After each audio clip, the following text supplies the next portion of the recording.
Hey guys, they say destiny speaks in whispers, but Joanna heard it like thunder in her chest. Not the poetic kind, not the metaphor they teach you in Sunday school. No, this was different.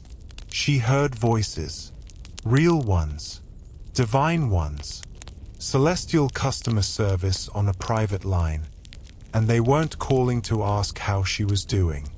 They were giving orders, strategic ones. For a teenager who hadn't even kissed a boy, much less seen a battlefield, Joanna d'Arc didn't just believe in miracles. She walked into them like they were rooms she had the key to. And maybe that's what scared the world the most. Not her armor, not her sword, but the unbearable confidence of someone who wasn't asking for permission to exist. She was born in Domremy, a village that sounds like it was made up on the spot just to explain where nothing happens. Cows, dirt, church bells. That's it. If you blinked, you missed it, and if you didn't, you probably still wish you had. Her father was a farmer, her mother was pious, and Joanna grew up knowing her place. Somewhere between invisible and expendable. France, meanwhile, was in pieces. Literally. The 100 Years' War had been dragging on for decades, and at this point, no one was even sure who was supposed to be king. The English, the French, or whichever noble had the largest ego that week. The people were starving, dying, praying, mostly dying. So before we charge into divine mandates and questionable fashion choices from the 1400s, do me a favor. Dim the lights. Put your phone on silent. Grab something warm, tea, wine, or whatever feels like rebellion in a cup. And if you're the type who enjoys hearing about forgotten girls who made empires flinch, then tap that subscribe button, or just whisper a comment into the algorithm below. Tell me where you're listening from. Tell me what voice you'd follow into battle. Because tonight, history isn't something you read, it's something you ride with. Joanna wasn't supposed to matter. She wasn't royalty. She wasn't educated. She wasn't even legally allowed to wear pants. And yet, history bent toward her like it was waiting. At 13, while other girls were learning to keep their heads down and their mouths shut, Joanna started hearing voices. Saints, to be exact, Michael, Catherine, and Margaret. A divine dream team handpicked to torment one rural teenager into reshaping the fate of a continent. They didn't come gently. They didn't ask nicely. They told her, very clearly, to save France, to find the Dauphin, to put him on the throne, to drive out the English. You know, casual after-school activities. At first, she was silent about it. Because even in the Middle Ages, God is talking to me wasn't exactly the kind of thing that got you invited to village picnics. But Joanna was never just hearing things. She was absorbing them, marinating in them, becoming them. Her faith wasn't a whisper. It was a wildfire. And soon, silence wasn't an option anymore. She went to the local commander. Told him God had given her a mission. He laughed. She persisted. He sent her home. She came back. Again. And again. Until finally, someone higher up, exhausted by her insistence or terrified of the possibility she might be right, gave her permission to travel to Chinon, where the Dauphin, Charles, was pretending to be a future king while hiding in the shadows of a fractured France. Now picture this. A teenage girl, dressed as a man, riding for days through war-torn territory, escorted by grown men who didn't quite know if they were guarding a prophet or babysitting a lunatic. And Joanna? She was calm. like she'd been rehearsing for this her entire life. Like she already knew the ending. When she arrived, Charles tested her. Not with words, with deception. He hid among his court, dressed like any other noble, while someone else sat on the throne. A fun little game of medieval Guess Who. Joanna walked straight past the fake king, found Charles in the crowd, and bowed to him. No hesitation. No confusion. Just conviction. Everyone in the room blinked at once. Some dropped their wine. What happened next doesn't quite fit into the rational world. She told him things only he knew. Things whispered in solitude. Doubts he never voiced. Prayers he thought went unanswered. She gave him something he hadn't felt in years. Certainty. And he, in turn, gave her something unprecedented. Command. Let's pause for a second and appreciate the absurdity. Joanna had no military training. She had never wielded a sword in battle. She was illiterate. She was 17. But Charles, out of desperation, divine fear, or sheer awe, sent her to lead an army. That's not ambition. That's alchemy. That's turning nothing into the unignorable. Of course, not everyone was thrilled. The church was suspicious. The nobility was insulted. The English were, well, English. But Joanna didn't care. She put on armor, clunky, heavy, shining, and rode a white horse like a divine contradiction. Soldiers followed her not because she looked like a leader, but because she felt like one. She didn't need strategy. She had faith, and it burned hotter than any torch. They reached Orleans, a city half dead, surrounded, waiting to fall. And Joanna didn't wait for permission. She stormed in, rallied the men, and went straight into battle. She carried her banner higher than her sword, a flag that bore the name of God instead of a crest, a declaration that her authority came from heaven, not blood. She didn't fight like a soldier. She fought like a storm. She took an arrow in the shoulder, pulled it out herself, and kept riding. Her presence was a prayer and a dare. Dare to believe, dare to hope, dare to fight like you already know how this ends. And Orleans didn't fall. It rose. Because Joanna was there. The war changed after that. Not because of tactics. Because of tone. Because for the first time in a long time, the French weren't ashamed. They weren't fractured. They had a symbol. A girl in steel who heard voices and didn't flinch. A girl who didn't lead from behind but from within. And kings trembled because they knew what she represented. Not just rebellion, but belief. And belief is contagious. Dangerous. Uncontrollable. But belief, like fire, also draws predators. The higher she rose, the more people waited for her to fall. Not because she failed, but because she succeeded. Too quickly, too loudly, too female. And so the stage was set. The girl who had never asked to be remembered had become unforgettable. The farm girl who spoke to saints now dined with generals. But history, ever jealous, was sharpening its knives. And Joanna, radiant in her certainty, rode into it all, blind to the betrayal waiting just behind the next curtain of incense and applause. They crowned him, not her. That's how the story usually gets told.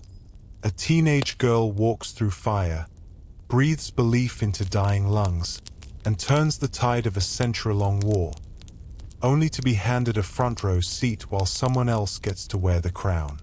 Charles VII, that soft-spoken dolphin with the spine of a wilted daffodil, rode into Reims and became king because Joanna had cleared his path with blood, bruises, and divine PR.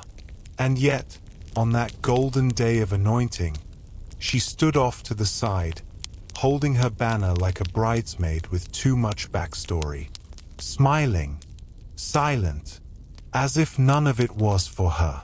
But let's rewind a moment, because this wasn't just a coronation. This was a miracle that had no business happening. A French peasant girl with no title, no army, and no education had somehow become the most powerful military motivator in Europe. Orleans was free. Towns were surrendering to the mere rumor of her arrival. Men who had forgotten how to pray were following her into battle like she was Moses with better hair. And Charles, the man she dragged across the map by his royal insecurities, was now being painted in oil and history books like he'd done it all himself. Joanna didn't care. At least, she didn't show it. She was focused, purposeful. The voices hadn't told her to become queen. They told her to get Charles crowned. And so she did, with every ounce of belief she had left. She stood in Reims Cathedral, surrounded by velvet, gold, incense, and men who now feared her almost as much as they thanked her. She wasn't seated on a throne. She didn't ask for a title. She didn't demand land or riches. She asked for one thing: the kingdom of heaven to come down and stay a little longer, just enough to finish what she started. But heaven doesn't handle politics well. The moment Charles got his crown, something shifted. Not visibly, not immediately, but undeniably. The court grew colder. The generals grew cautious. The whispers started to change tone. She was a saint, sure, but saints aren't supposed to question the king's decisions. Saints aren't supposed to argue about battle plans. Saints certainly aren't supposed to ride ahead of their superiors and make them look like decorative armor stands. And Joanna, bless her sincerity, kept riding forward. Even as the silence behind her grew thicker, she wanted to march to Paris, to finish the war, to push the English back across the Channel and lock the door behind them. She had the vision, the drive, the divine endorsement. What she didn't have anymore was permission. Charles stalled, delayed, postponed. He negotiated where she would have charged. He asked for meetings where she prayed for movement. And Joanna, still loyal, still burning, tried to understand. Maybe the voices were quiet for a reason. Maybe her mission was shifting. Or maybe, and this was the thought she buried beneath layers of duty, maybe men only believe in miracles when they can take the credit. Still, she fought. She led small campaigns, freed a few towns. But the tide was turning, not in the war, but around her. Nobles began to doubt her. Clergy began to question her visions. The English, sensing weakness, labeled her a witch more loudly than ever. And Charles, the man she crowned, he started avoiding her altogether. Royal appointments took precedence. Diplomacy replaced loyalty. Even Joanna's banner, that beautiful symbol of her calling, began to feel heavy in her hands. But here's the tragic poetry of it. Joanna didn't slow down. She didn't retreat into bitterness or betrayal. She kept moving, kept serving, because she wasn't fighting for Charles anymore. She was fighting for France, for God, for every broken voice in every broken village who once believed the world had forgotten them. She carried their hope, even as hers began to crack. And that, of course, made her dangerous. Because nothing terrifies the powerful more than someone who keeps fighting when there's nothing left to gain. She was never supposed to last this long. That's the uncomfortable truth. Joanna was a useful anomaly, a spark thrown into a dark war, meant to ignite just enough hope to get the job done and then fade quietly into legend. But she didn't fade. She kept burning. And eventually, everyone who once stood in her light began to squint. Because belief is beautiful when it's convenient, and unbearable when it won't shut up. It was May of 1430 when the empire made its move. Not with trumpets, but with traps. Joanna was defending the town of Compiegne, still fighting skirmishes for a king who no longer returned her letters. She charged into battle as always, flag held high, heart on fire. But this time, the gates closed behind her. Literally. Someone, no one ever admits who, ordered the drawbridge to be lifted while she was still outside. Abandoned. Surrounded. Caught not by English hands, but by the Burgundians, French allies of the enemy. Because betrayal, as history insists on reminding us, often speaks your own language. They didn't kill her. That would have been too merciful. They ransomed her. Like an object. Like a prize.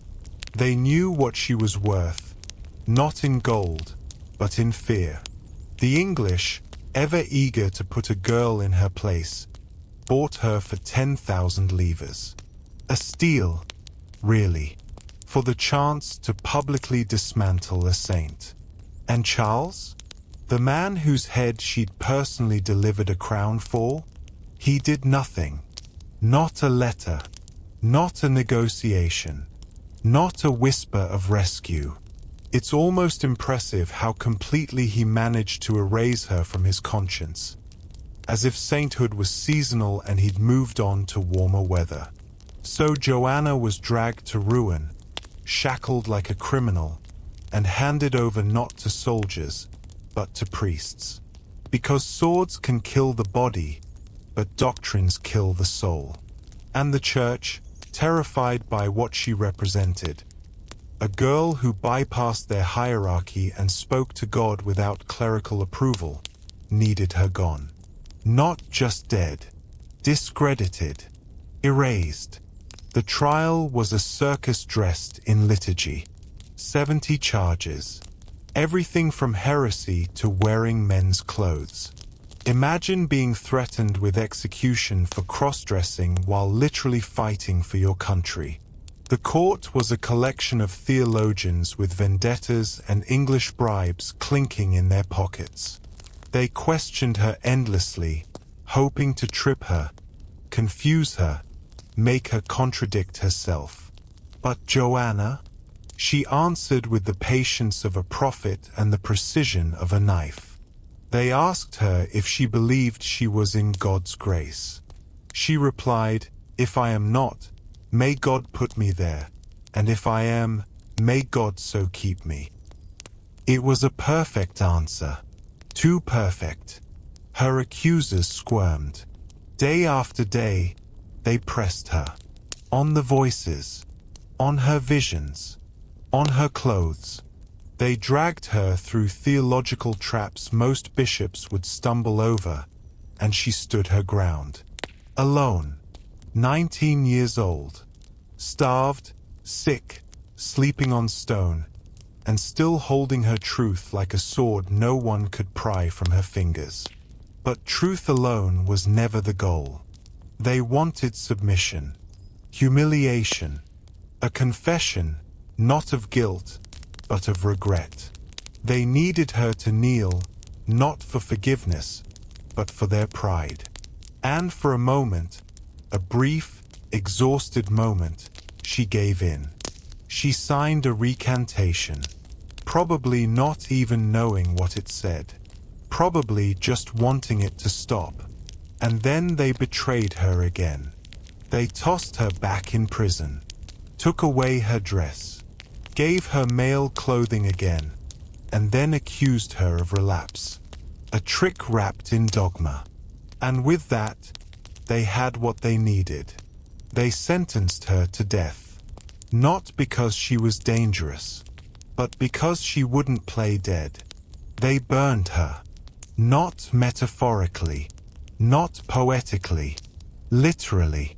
On the morning of May 30th, 1431, Joanna was dragged through the streets of Rouen, bound like a thief, guarded like a beast, and treated like a problem finally being solved.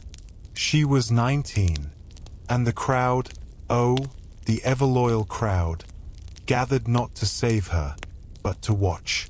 Because history has always had a special appetite for martyrs served fresh, and Joanna was the perfect dish.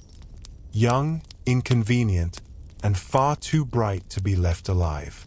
They dressed it up, of course, with ceremony, with prayers, with a long, public list of crimes designed to make the execution feel less like murder and more like cleansing.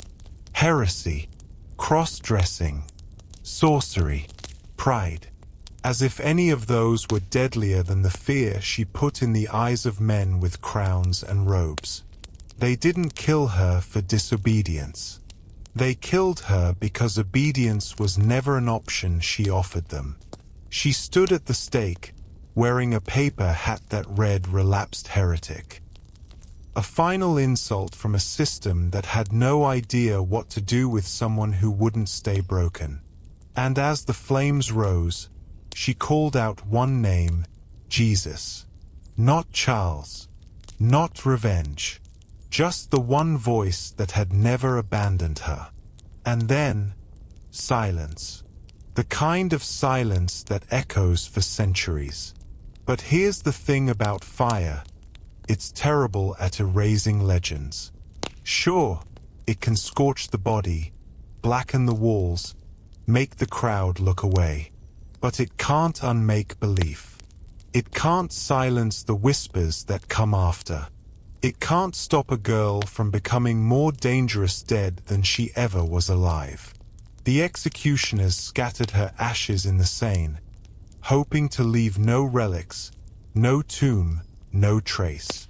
But people remember. People always remember. Not the exact words, not the exact battles, but the feeling, the pulse beneath the story, the impossible courage of a girl who dared to say yes to something bigger than fear. And slowly, the story began to shift. 25 years later, someone decided to reread the fine print. A new trial was held, posthumously, of course, because nothing says justice like giving the dead a second chance. Witnesses came forward, documents were reviewed, and lo and behold, she was declared innocent. Oops. Turns out burning saints isn't great PR for your church. Centuries passed. Statues were built. Books were written. Eventually, the same institution that once condemned her made her a saint. Canonized. Celebrated. Marketed. Because once you're safely dead and can't embarrass anyone anymore, sainthood becomes a lot more negotiable. But the irony never fades. Joanna was killed for being too faithful, too loud, too sure. And now, she's plastered on cathedral walls by the same kind of men who once called her dangerous. They light candles where they once lit torches. They quote her, preach her, but deep down, they still don't know what to do with her. Because Joanna isn't just a saint. She's a reminder, a sharp, inconvenient truth that no matter how small, poor, uneducated, or uninvited you are, the moment you stop asking for permission, you become a threat. And maybe that's why she still matters. Because we haven't run out of empires built on silence. We haven't outgrown the fear of women who speak with conviction. We still flinch when someone stands alone and refuses to apologize for being lit from within. So let them keep building statues. Let them name schools, parks, and holidays. None of it changes the ending. None of it washes the smoke from the air. They burned her, but they never buried her. It's funny, isn't it? How death has a way of making people finally shut up. Except Joanna. She was the rare kind of girl who didn't just defy kings while alive. She haunted them after. Because some people vanish into dust when they die. Others? She became folklore. A war song. A prayer card. A statue everyone misidentifies, but never ignores. France, suddenly and suspiciously proud, began to remember her in color. The same nobles who ignored her pleas for reinforcements began quoting her speeches. The same church that signed off on her burning rewrote her story with incense and Latin and declared her misunderstood. Centuries later, they would canonize her, not because they changed, but because she stopped talking back. And the world? Oh, the world took her and ran. Artists painted her as a warrior maiden with windblown hair and skin too clean for battle. Writers turned her into a tragic heroine, a misunderstood saint, a metaphor for everything from national pride to teenage rebellion. Politicians, both revolutionary and fascist, tried to adopt her. Everyone wanted a piece. No one wanted the full story, because the real Joanna is messy, inconvenient. She's not there to affirm your ideology. She's there to burn it down if it doesn't listen to God. She didn't fight for glory. She didn't die for romance. She didn't even care about posterity. She cared about obedience, the kind that made people nervous. The kind that didn't wear perfume or wait its turn. She became a national symbol, but not a quiet one. Her image was stamped on coins, on flags, on the lips of generals and the backs of textbooks. Every century that passed, someone tried to reinterpret her. Protestant, Catholic, monarchist, Republican, feminist, nationalist, mystic, martyr, madwoman. And maybe she was all of them. Or maybe she just refused to be only one. The tragedy is that in trying to honor her, most people soften her. They sand down the edges, make her palatable, turn her visions into poetry. But Joanna wasn't poetic, she was volcanic. She didn't flutter into battle, she crashed into it. But saints make terrible maskets when they refuse to be quiet.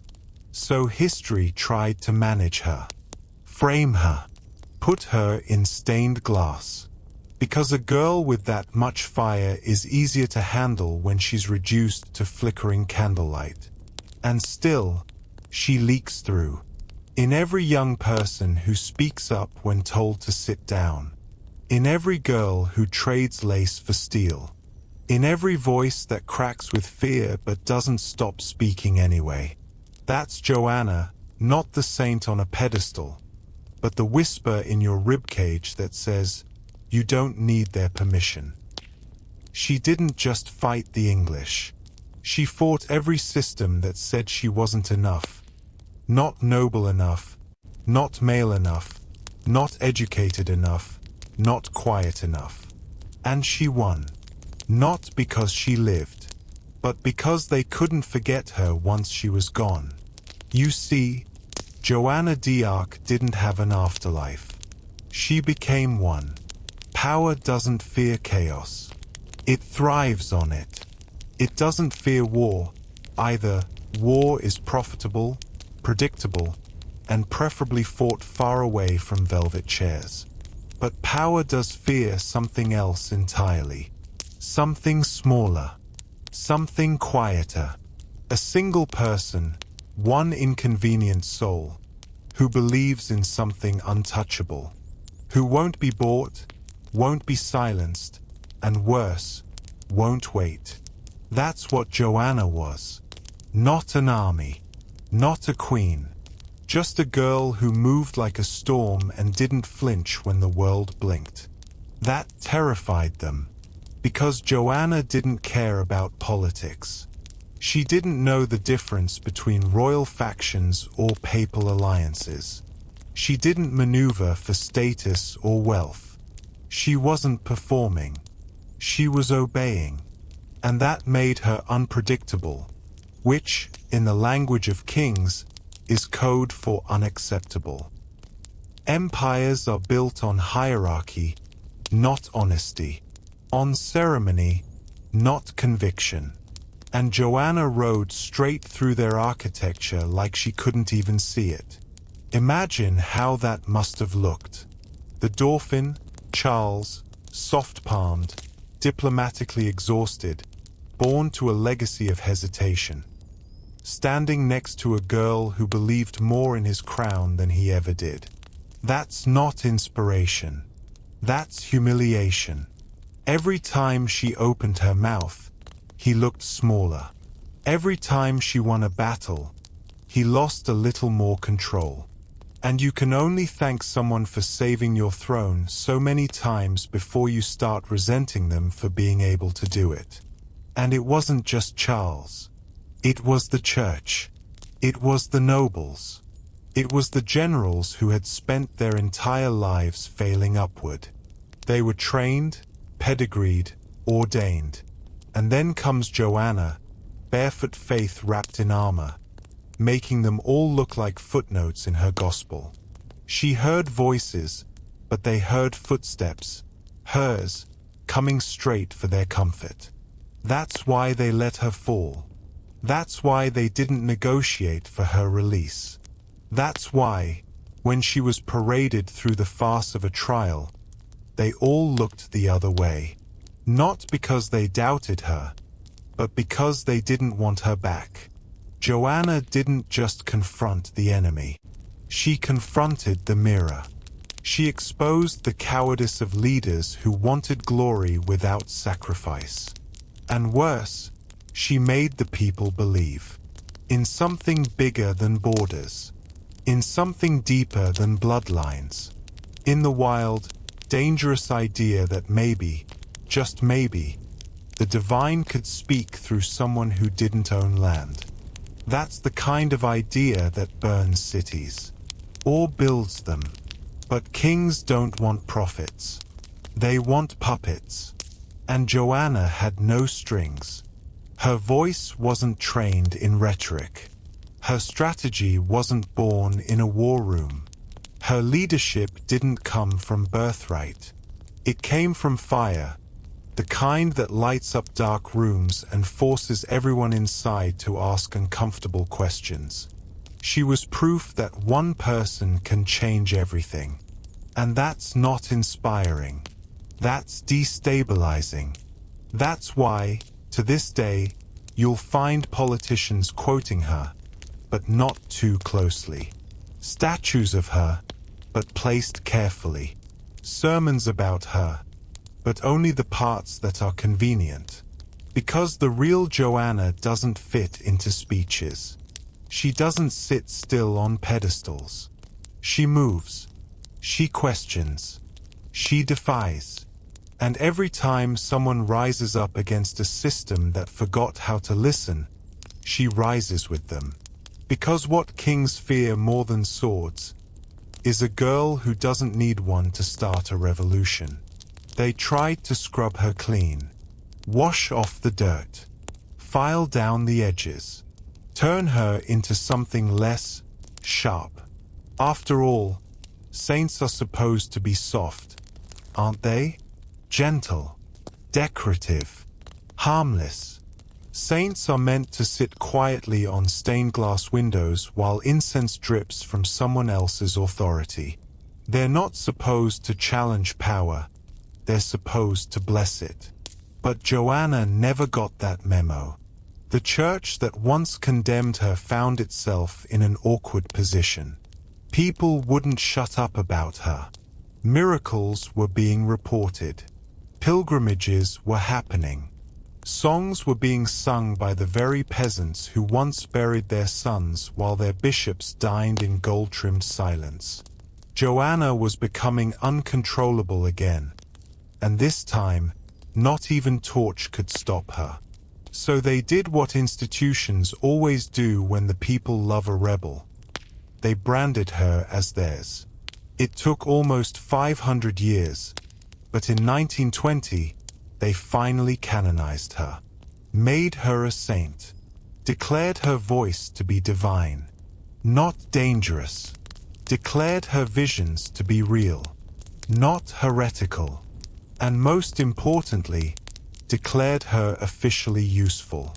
And suddenly, Joanna was everywhere again, but shinier, cleaner, politely edited for a Catholic audience.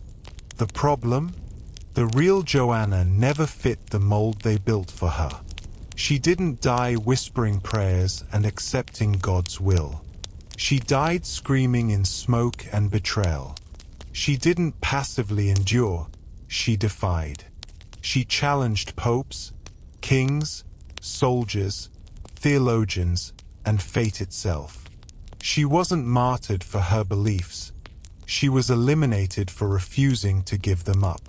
And that's messy. Saints aren't supposed to be messy, so they polished the legend, focused on the miracle, skipped the interrogation, emphasized the cross, erased the chain. She became a lesson in piety, rather than a warning to tyrants. A moral instead of a mirror. But she refuses to stay sanitized. Every time someone cracks open the trial transcripts, her voice cuts through like lightning. Unfiltered, sharp, relentless. You can't edit that kind of conviction. Every time a girl picks up a book and finds Joanna's defiance staring back, something breaks, in the best way. A hierarchy, a habit, a silence. She doesn't belong to the church, or the crown, or even the country. She belongs to those who've been told they're too much, too loud, too young, too faithful, too dangerous. Because sainthood was never her goal. Holiness, maybe, but not applause, and certainly not approval. Her sainthood was a posthumous PR move, a long-delayed our bad. And yet, even in canonization, she resists. You can feel it in every chapel where her statue looks more like a warrior than a virgin. In every mass where her name is whispered not with reverence, but with urgency. Because some saints are made to bless, others are made to burn. And Joanna? She does both. She never dropped it. That banner, white silk, golden lilies, the name of Jesus stitched in letters brighter than steel. It was more than fabric. It was armor. It was gospel. It was declaration. While others carried swords, Joanna carried a flag. Not because she couldn't fight, she could, but because she knew that sometimes belief cuts deeper than iron. And in a world where women weren't even trusted to read scripture, she waved the name of God like it was hers to shout. And maybe it was. That banner was never a weapon. It was a warning. A symbol that said, I'm not here for your politics, your crowns, your rituals. I'm here for something older, something louder, something that doesn't wait for permission or approval or a bishop's signature. And wherever that banner flew, people followed, not just because of what it meant, but because of who held it. Joanna didn't inspire through charisma. She didn't charm crowds or seduce nobles. She walked in, muddy boots and cropped hair, and told the world what she was going to do. Then she did it. No applause, no campaign, Just faith with teeth. She believed so hard, so ferociously, that others started believing too, not just in her, but in themselves. That was the real danger. Not that she heard voices, but that she gave others the courage to listen to their own. That kind of fire doesn't go out. Even after the smoke cleared, after the church recanted, after the statues went up and the politicians co-opted her, Joanna kept marching. Through history, through rebellion, through every moment someone stood up and said, "I don't need your crown to know I'm right." That's Joanna. Not in armor, not in marble, but in motion. Because the truth is, she wasn't here to finish something. She was here to start it. Her burning faith flickers in revolutions, in marches, in whispered prayers said with clenched fists, in every person who stands alone and still doesn't back down. She taught us that power is terrified of certainty, that sometimes the most dangerous person in the room is the one who has nothing to gain and nothing left to lose. That banner she carried? It didn't fall with her. It passed from hand to hand.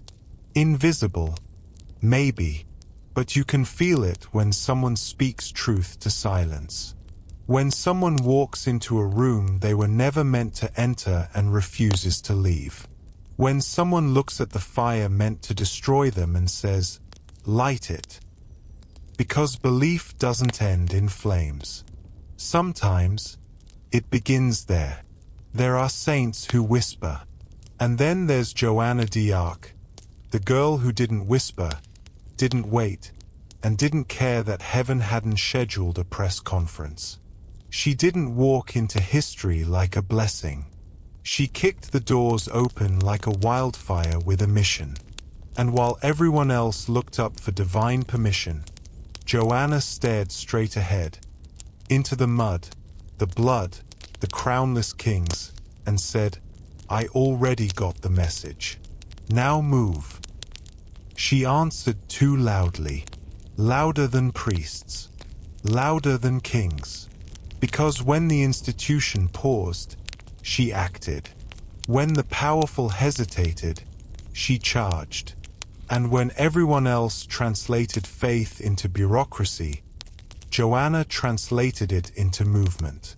You don't have to believe in miracles to understand her. You just have to know what it's like to be told to sit down and choose, instead, to stand so firmly they have to burn you to stop you. That's not piety. That's defiance in its holiest form. She didn't pray like a saint.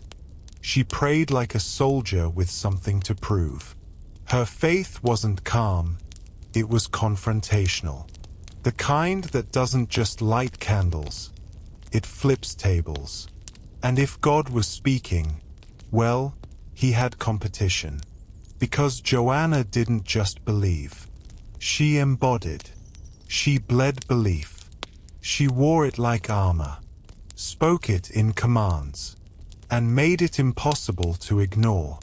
Her voice cut through theology like a sword through parchment.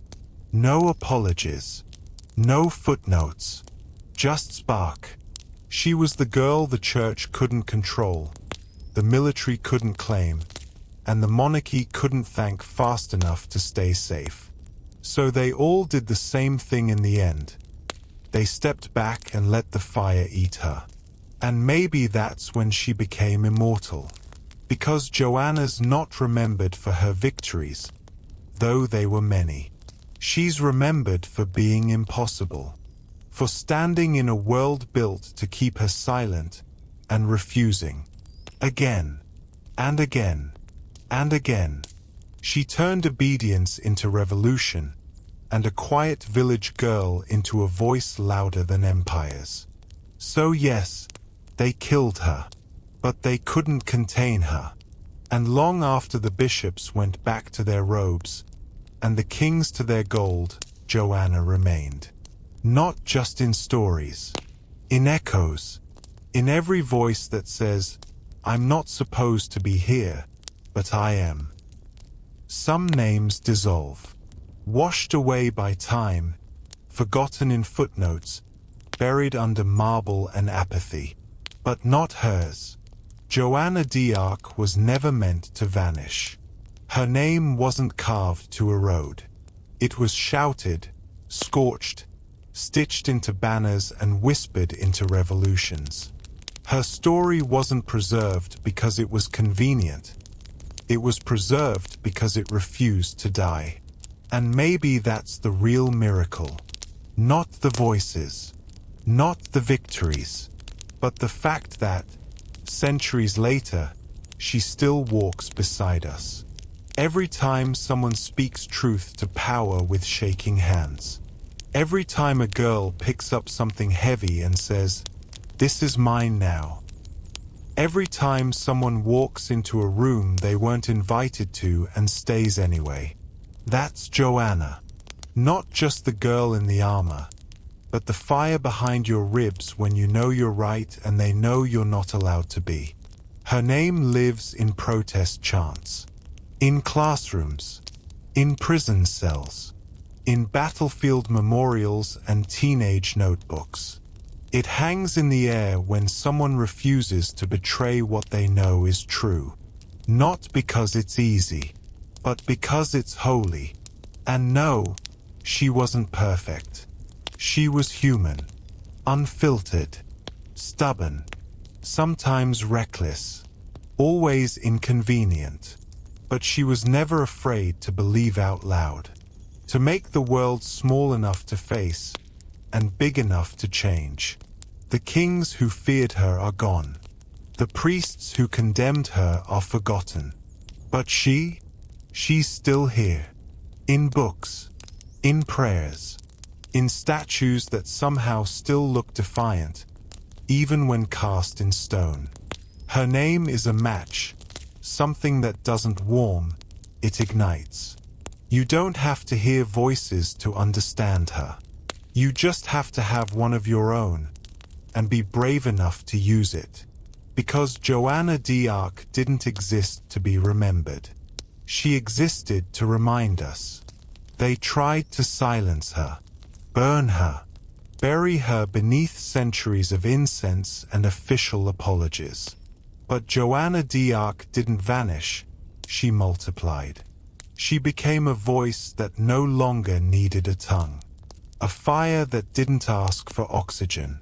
And long after the swords rusted and the thrones rotted, she remained, not as a saint in stained glass, but as a rhythm in the footsteps of every woman who walked into danger carrying nothing but belief. Because faith has a strange way of reincarnating itself.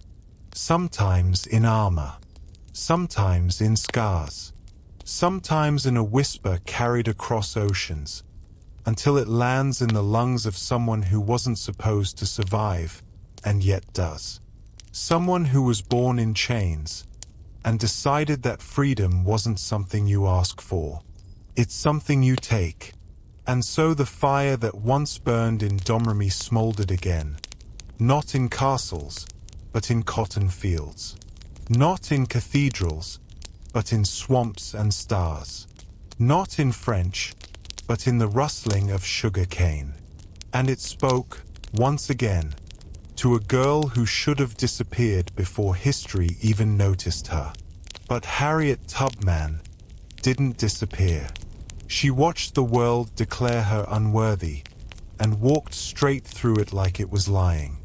She wasn't armored in steel. She was armored in silence, scars, and sheer rage braided into her hair. They called her Moses, but Moses didn't carry a bounty on his head, didn't crawl through rivers, didn't guide children by moonlight with dogs and men and hell behind him. Harriet did. And if Joanna's battlefield was prophecy, Harriet's was blood. If Joanna challenged kings, Harriet outran them.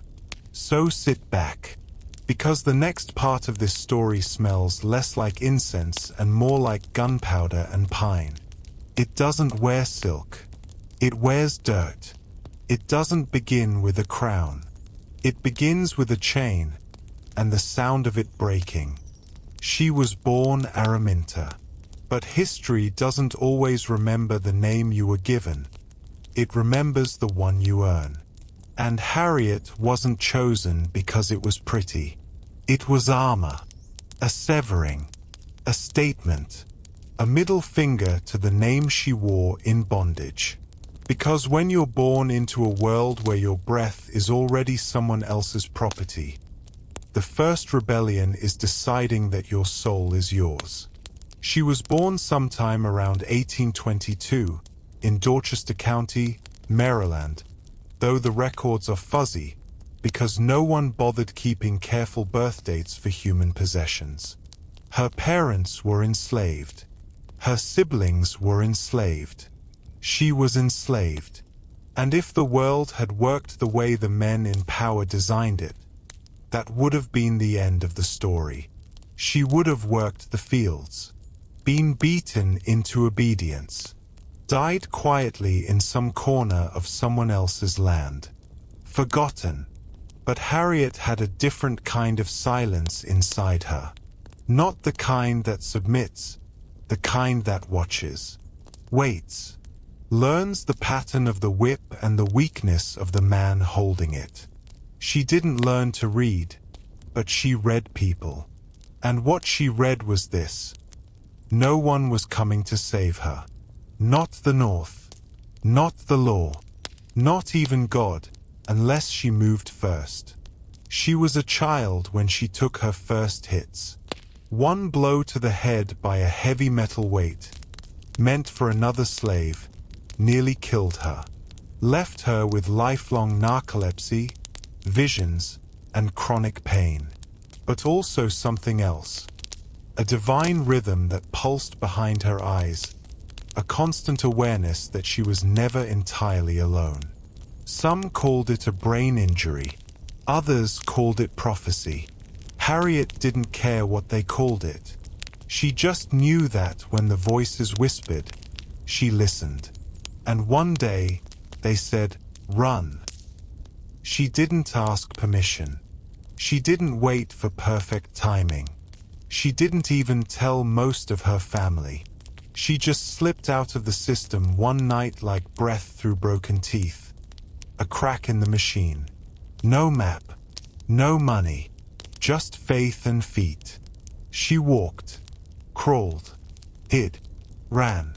Through woods, swamps, fields. Guided by the North Star, and whispers passed from shack to shack, kitchen to kitchen. The Underground Railroad wasn't a tunnel.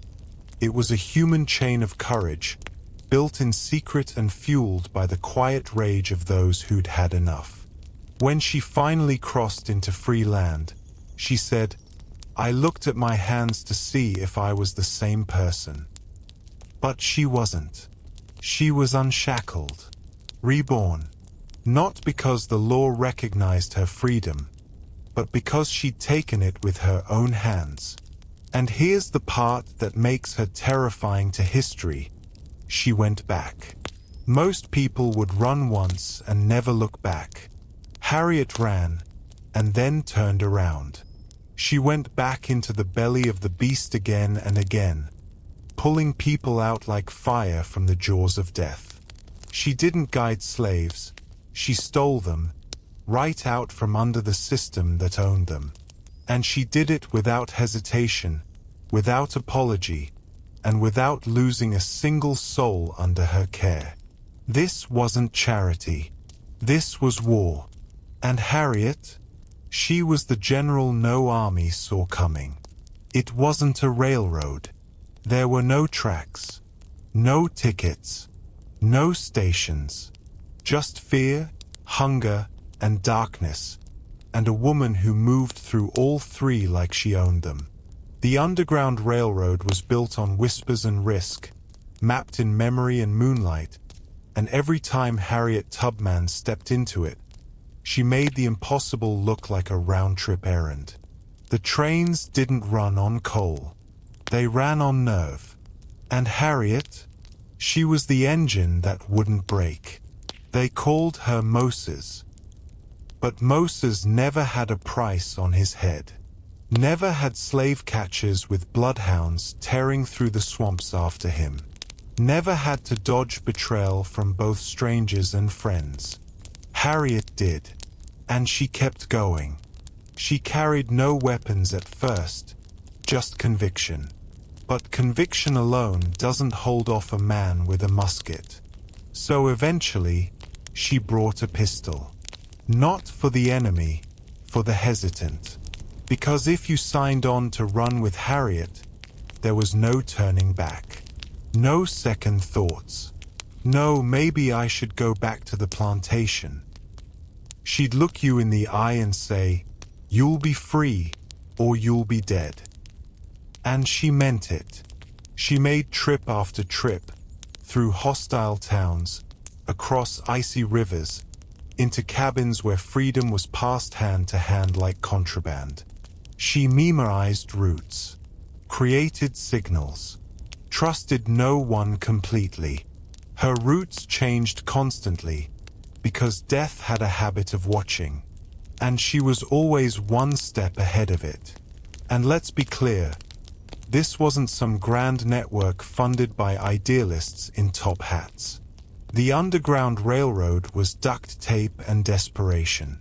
It was black families risking their lives to hide strangers in their basements.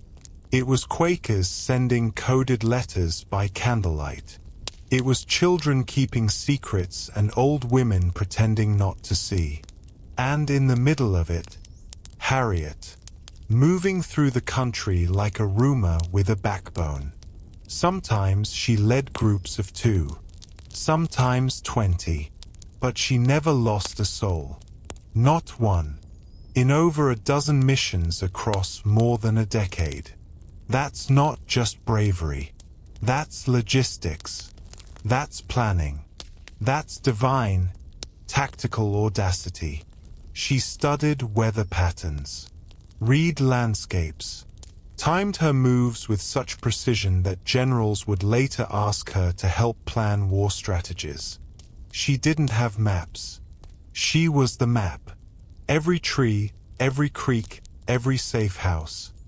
Locked in memory and updated in real time, like a living, breathing GPS forged in adrenaline. And she never got paid. Not once.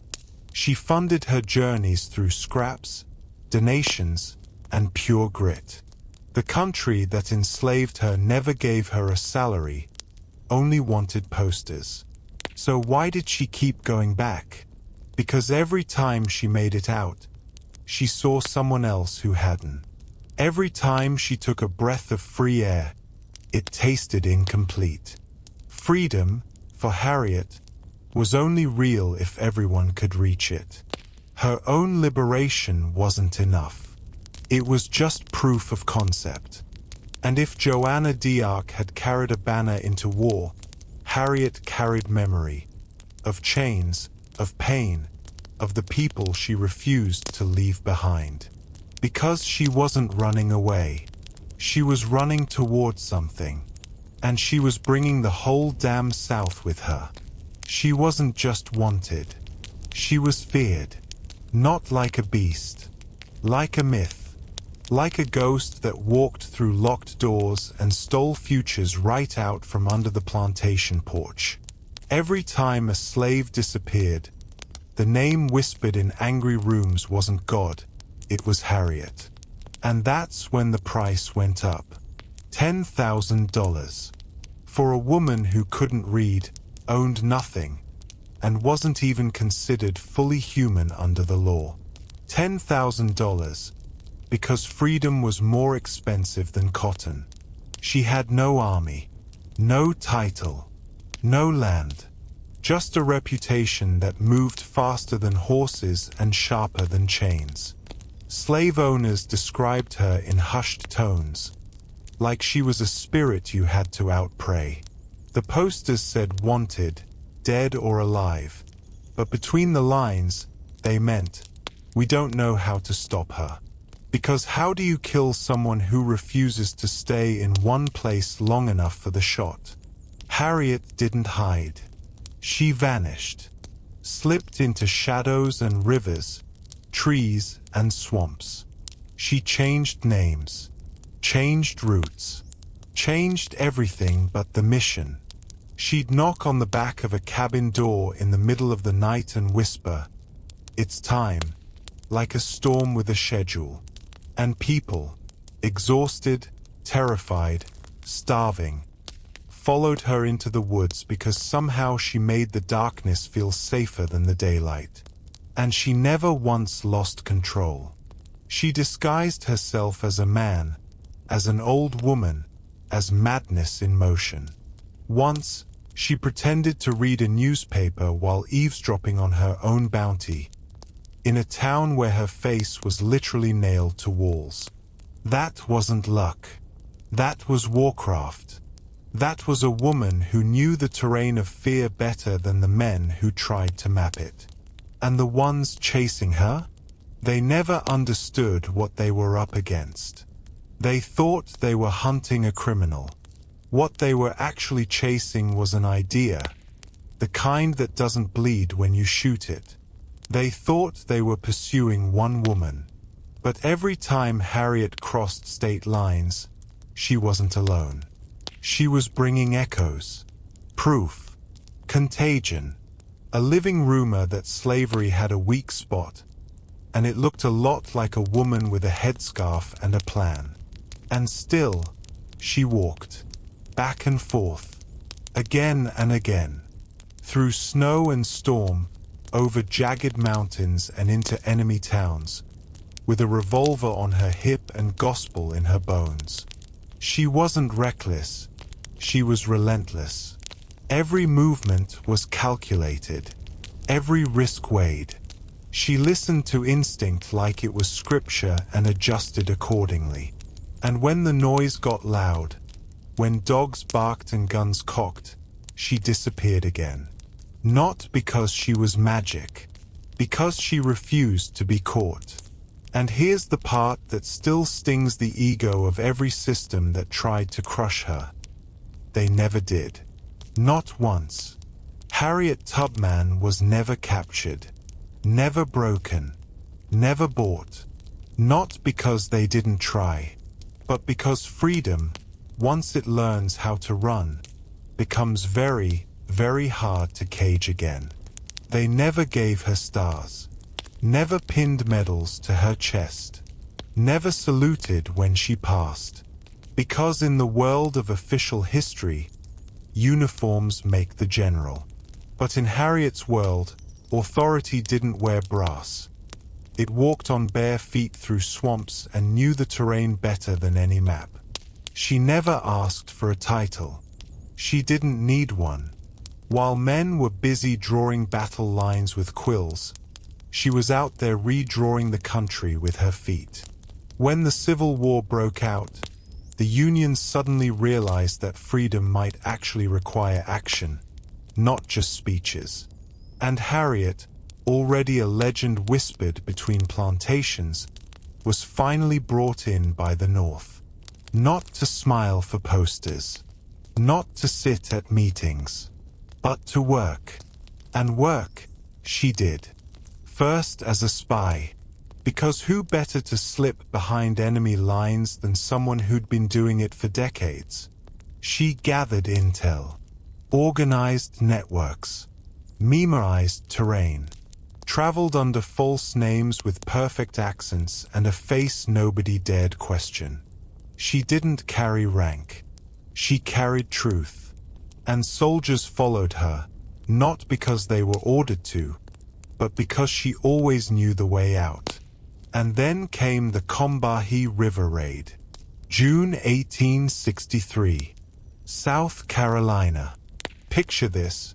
Union officers with detailed maps, red tape, and strategies made from a safe distance, and Harriet, at the front, leading 3 gunboats up a river like Moses parting the reeds. Except this time, the water didn't part. The Confederates did. The mission? destroy infrastructure, disrupt supply lines, free the enslaved. Over 700 black men, women, and children were liberated in a single night, not by accident, but by a plan designed, coordinated, and led by Harriet Tubman. Let that settle. A formerly enslaved woman, hunted for most of her life, commanded an armed military operation that dismantled part of the Confederate economy and walked hundreds of people straight into freedom. And what did the history books do? Mostly, they blinked. Because it's easier to call her a conductor than a commander. Easier to write about the Underground Railroad than the battlefield. Easier to sculpt statues of her holding children than to admit she held war in her hands, and never flinched. But Harriet wasn't quaint. She was strategic, ruthless when necessary, a tactician wrapped in headscarves and holy rage. The soldiers called her General Tubman behind her back, because saying it to her face felt redundant. She was the authority in every room she entered. And when the bullets stopped and the cannons cooled, what did she get? No pension, no parade, no formal recognition. Just stories, some true, some watered down, all inadequate. But the truth? The truth is that the Union won battles because Harriet pointed where to go. That freedom moved faster because she was in motion. And that sometimes the greatest generals are the ones no one wrote into the chain of command, because they were too busy changing the entire war. The war ended with papers and parades, proclamations and polished speeches. America congratulated itself on abolishing the very system it spent centuries perfecting, and while generals were bathed in glory and bureaucrats posed for portraits, Harriet Tubman walked home in silence, uninvited to the celebration she helped make possible. She had freed slaves, led soldiers, mapped enemy territory, disrupted an empire, and yet, when the smoke cleared, the country she saved handed her nothing. No pension, no salary, not even a thank you note with government stationery. The woman who had risked her life dozens of times, who had bled, prayed, commanded, and endured, was left to grow old in poverty. Because apparently, the reward for being extraordinary while black and female in America was obscurity. She returned to Auburn, New York, to the modest home she'd managed to buy, with borrowed money. She lived off her garden, raised pigs, took care of her family and any stranger who arrived hungry. The world kept spinning, and she kept giving. She applied for a pension, not for her Underground Railroad work, not for her spy work, not for leading a military raid, but for the brief, formal time she'd worked as a nurse for the Union Army. That, at least, came with paperwork. Even then, they denied her. Over and over again. She had to fight, for years, just to get $18 a month. 18. And while white officers built careers off her intelligence and memoirists sold books with her name in them, Harriet chopped wood with her bare hands and ran a boarding house for the poor. She hosted former slaves, abandoned elders, orphans, anyone the new free America didn't have room for.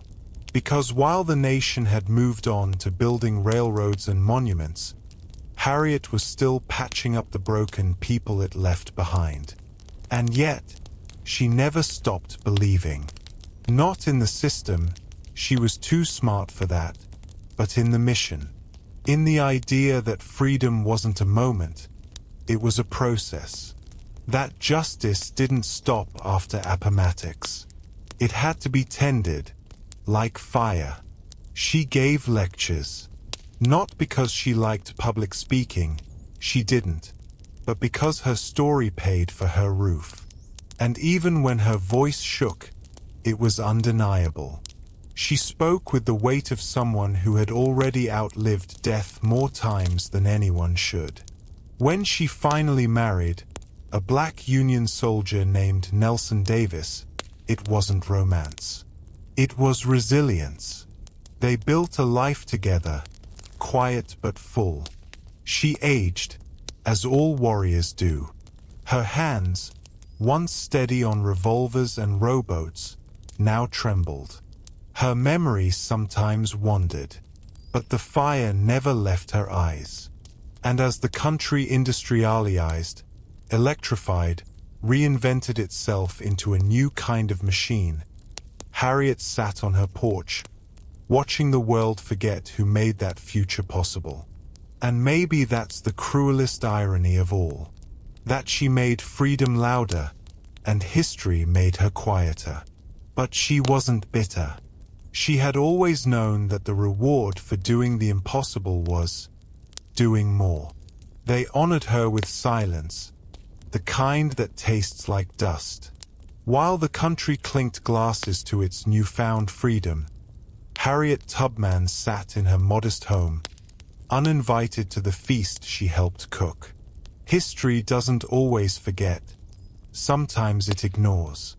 Sometimes it makes room for generals with gold buttons and presidents with quivering pens. But not for the woman who dragged liberty, kicking and screaming, into the swamps of South Carolina. Harriet wasn't erased. That would have taken effort. She was simply unacknowledged, set aside like a tool that had served its purpose. America loved the idea of freedom, but not the woman who personified it with a pistol in one hand and scripture in the other. She didn't fit the myth. Too black, too female, too unmanageable, too real.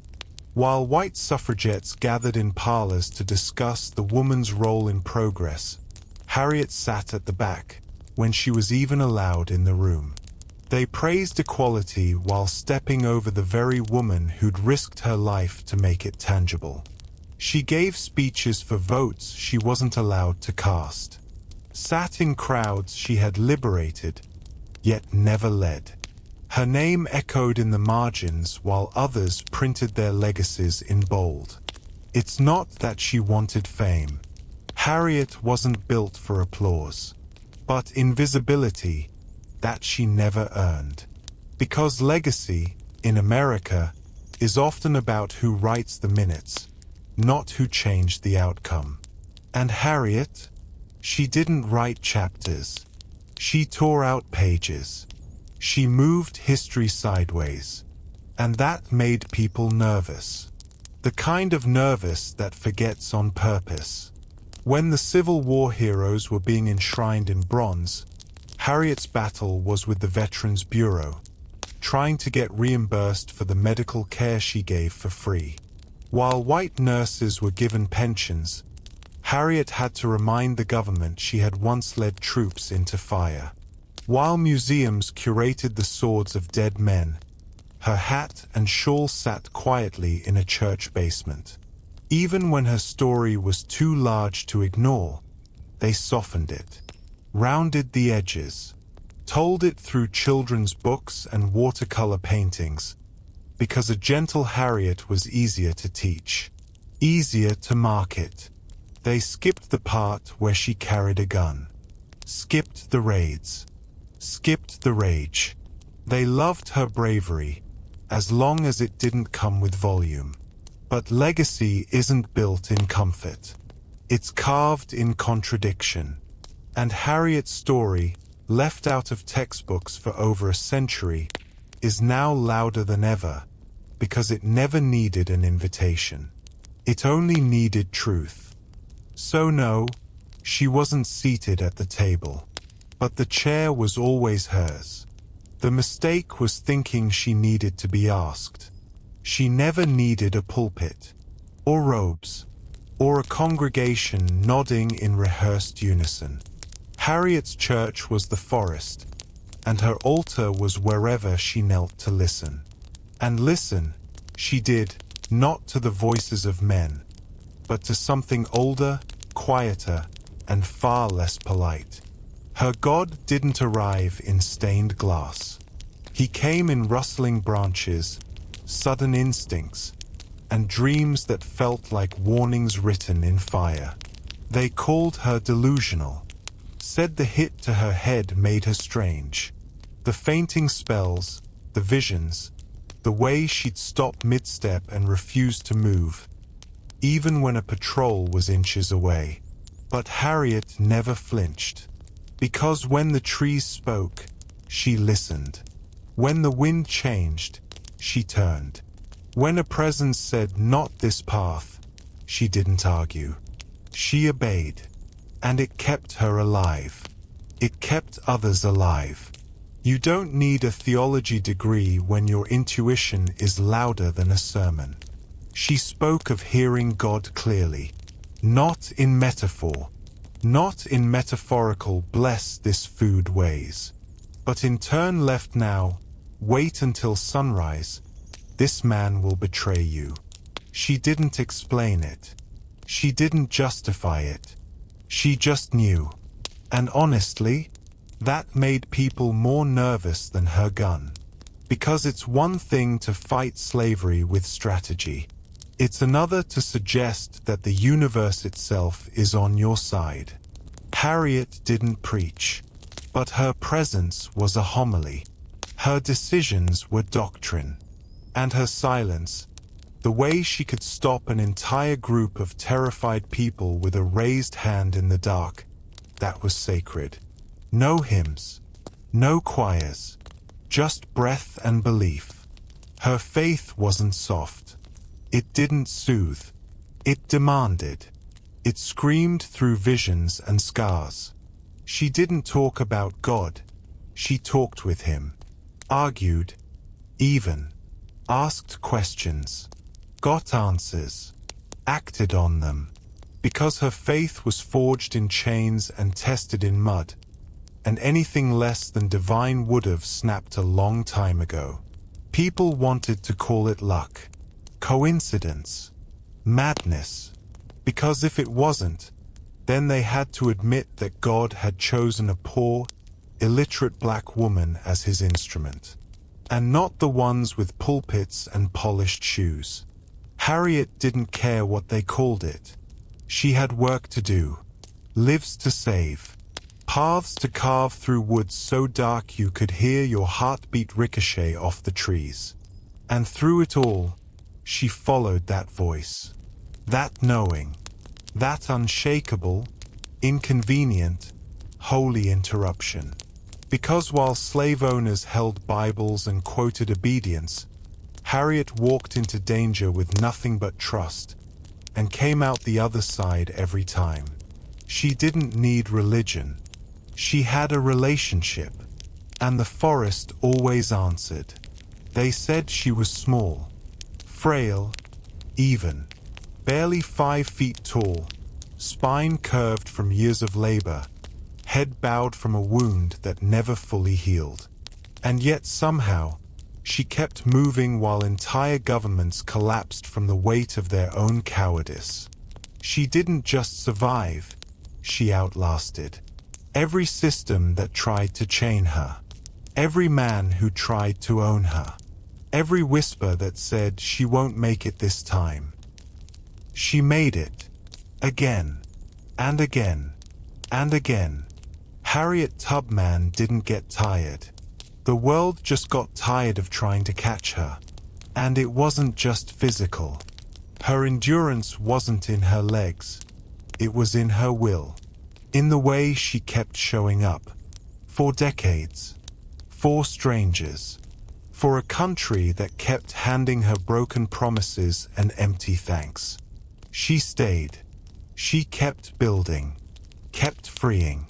Kept reminding everyone that freedom wasn't a finish line. It was maintenance. She worked until her bones said no. And then she worked more. Started schools. Raised orphans, took care of the elderly, fought for women's rights, donated land. She spent the last decades of her life doing exactly what she did in the first. carrying other people across a threshold they didn't know they were allowed to cross. And yet the world looked at her, old and tired, and said, she must be resting now. No, she wasn't. Rest was never the goal. Not until everyone else could. When men half her age gave speeches about freedom, she was out planting gardens so nobody went hungry. When politicians debated progress from cushioned seats, she was wrapping bandages and rocking forgotten children to sleep. When white suffragettes demanded the vote, she stood in the back of the room, not because she wasn't allowed to speak, but because they rarely asked her to. And still, she stayed. She lived long enough to become a photograph, long enough to sit silently while the country reshaped her into something palatable, long enough to know that her face would one day be on money, but not in time to spend it. She moved slowly in her later years, but with purpose. Every step, deliberate. Every breath, earned. And even when her body betrayed her, her presence still commanded rooms. Because she had that weight, the kind that doesn't come from shouting, but from surviving louder than anyone expected you to. She was a forecast no one saw coming, wrapped in a shawl, thunder in her bones. And when people asked her how she managed to do all that she did, she said, I never ran my train off the track, and I never lost a passenger. Translation: you rested because you had the luxury of doubt. She didn't. Freedom used to mean land, a vote, a name on a deed, something white men shook hands over and signed with ink. But Harriet Tubman redefined it. She tore it from the courts, dragged it through the swamps, soaked it in sweat, and rewrapped it in something fierce and black and female and undeniable. She didn't ask the Constitution for approval. She made freedom walk. Because for Harriet, freedom wasn't an idea. It was a direction, a muscle, a scream. It was the space between two footsteps in the night when the dogs stopped barking and the trees began to whisper hope.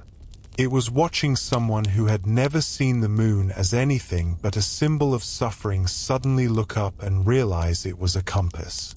She gave that to them, to hundreds, to generations, not by theory, by action. She defined freedom by what it felt like, the first breath on free soil, the moment your name belongs only to you. She didn't write books. Others did. She didn't lobby Congress. She outran it. She didn't hold office. She held the hands of those who couldn't walk on their own. She redefined revolution by making it tender and terrifying and real. And for all of that, she was told to wait. For recognition. For compensation. For a place in history that didn't require a footnote. So Harriet made her own history and let the rest of us play catch-up. She didn't want a statue. She wanted land, and when she finally got a few acres, she turned them into shelter for the forgotten. A home for the elderly, the sick, the poor, the free. Because to her, freedom wasn't the end of the road. It was the beginning of responsibility. And maybe that's what makes her terrifying to empires. She didn't just break chains. She taught others how to live without them. She changed the definition of freedom from a concept to a contagion. One that still spreads. One that still walks. Quietly. Unapologetically. Just like she did. And if you listen closely, you can still hear her. In the rustle of trees. In the creak of an old floorboard. In the breath of someone finally brave enough to run. Not away, but towards something. They said to follow the North Star, that distant point in the sky that never moves, never dims, never lies. But what they didn't say was that sometimes the North Star walks on two legs. Sometimes she limps. Sometimes she bleeds. Sometimes she carries a revolver and a prayer in the same hand. And sometimes she has a name, Harriet. For those who followed her, she wasn't a myth. She was a pulse in the dark, a rustling at the door, a whisper that said, "Come with me, now." And when you stepped into the cold, into the swamp, into the unknown, she was already 10 steps ahead, memorizing the path, listening for danger, knowing, always knowing, where to go. Not because someone taught her, but because something inside her refused to stay lost. She didn't point north. She was north, constant, unwavering, lit from the inside with something the world couldn't explain and certainly couldn't contain. And when she died, surrounded by people she had lifted, not because of blood but because of love, she didn't vanish. You don't extinguish stars. You just stop seeing them with your eyes. But she's still there, in the background of every protest chant, in the silence between two hands held tight during a crossing, in the breath someone takes before saying, "I'm not going back." Because Harriet Tubman wasn't just a conductor. She was a direction, a gravitational force pulling the oppressed toward their own names, their own lives, their own unassailable worth. She lived over 90 years, decades past the war, past the presidents, past the applause that never came. And when they finally etched her name into textbooks, it was still too small. When they considered putting her face on money, they hesitated, as if currency could handle that kind of value. She didn't need statues. She needed motion. And she stayed in it, long after her feet stopped, long after the chains fell, long after the men who hunted her crumbled into footnotes. She moved still, quietly, relentlessly, like a truth that can't be untold. She was the North Star, and now she's the sky, and now you can rest. Because tonight you walked through fire and swamps, through battlefields and backrooms, through prayers that sounded more like commands, and silences that roared louder than armies. You stood beside a girl who defied kings, and a woman who outran empires. You heard voices that moved mountains, not because they were loud, but because they never asked for permission. So let your breath slow. Let the stories settle into your bones like lullabies whispered by the brave. The world will keep spinning. The crowns will keep rusting.